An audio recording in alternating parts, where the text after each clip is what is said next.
दोस्तों, अगर आपने रेलवे ग्रुप डी का फॉर्म फिलअप किए थे और आपने एग्ज़ाम दिए हैं तो आज का वीडियो आपके लिए है। क्योंकि आप अगर एग्ज़ाम दिए हैं तो आपका जो एग्ज़ाम भरते समय फ़ी लिया गया था वो आपको रिफ़ंड किया जाएगा।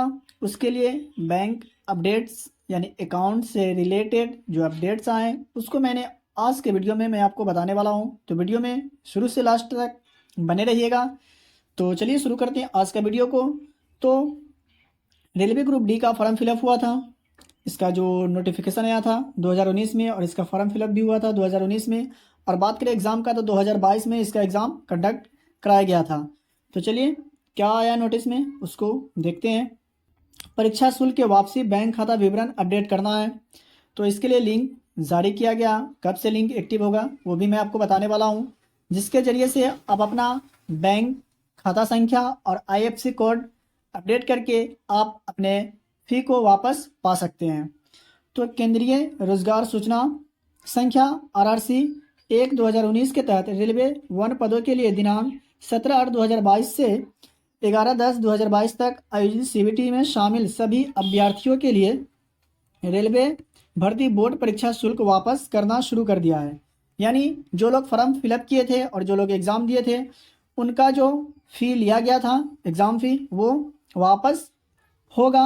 तो इसके लिए क्या करना होगा चलिए मैं आपको बताता हूँ।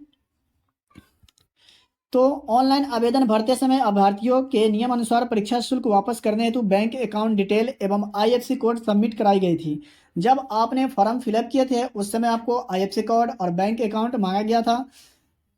अब क्या करना है वो मैं आपको बताऊंगा। तो विदित हो कि आवेदन 4 साल पहले प्राप्त हुए थे। तो एप्लीकेशन भरे हुए कितने साल हो गए? 4 साल हो गए।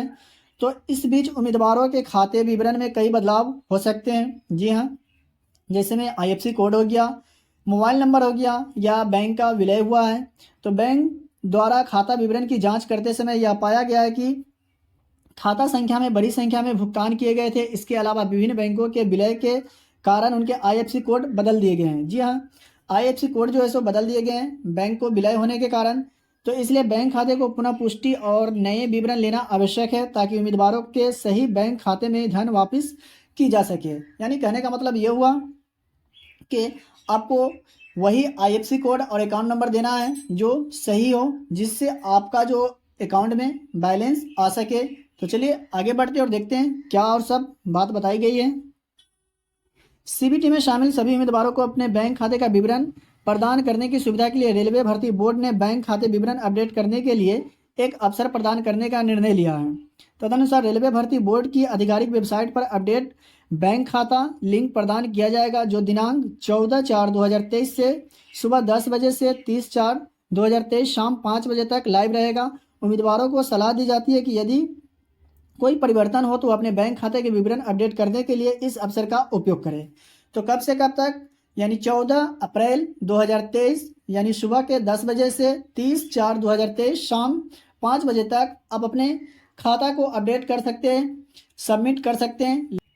खाता को अपडेट कर सकते, आईएफएससी कोड और अकाउंट नंबर जो है सो आप डाल करके आप आईएफएससी कोड और अकाउंट को भेज सकते हैं, जिसके ज़रिए से आप अपने खाता में पैसा पा सकते हैं। तो अगर आपने एग्ज़ाम दिए थे तब और उसमें अगर बात करें जनरल और ओबीसी के लिए तो 500 रुपया लिया गया था, और बात करें अदर कास्ट का तो 250।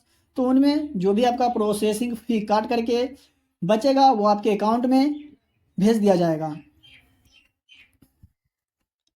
उम्मीदवारों को यह सुनिश्चित करने के लिए अनुरोध किया जाता है कि सबमिट किया गया बैंक खाता संख्या और आईएफएससी कोड सही है, तथा उन्हें सलाह दी जाती है कि वे इसे सबमिट करने से पहले सावधानीपूर्वक जांच कर ले और खाता विवरण एवं आईएफएससी कोड देख ले। यह ध्यान दिया जाए कि सबमिट करने के बाद अपडेट किए गए बैंक विवरण में संशोधन संभव नहीं होगा। यानी अगर आप सबमिट कर देते हैं तो बाद में इसका कोई जो है सो संशोधन करने का उपाय नहीं होगा। तो इसलिए आप जो भी आईएफएससी कोड अकाउंट नंबर दीजिएगा एकदम सही से फिल करिएगा। उम्मीदवारों को द्वारा प्रस्तुत गलत विवरण के कारण धन वापसी में विफलता के लिए रेलवे भर्ती बोर्ड जिम्मेदार नहीं होगा। ये साफ साफ कह दिया कि अगर आप कोई गलती करते हैं तो इसका जिम्मेदार जो है सो रेलवे भर्ती बोर्ड नहीं होगा।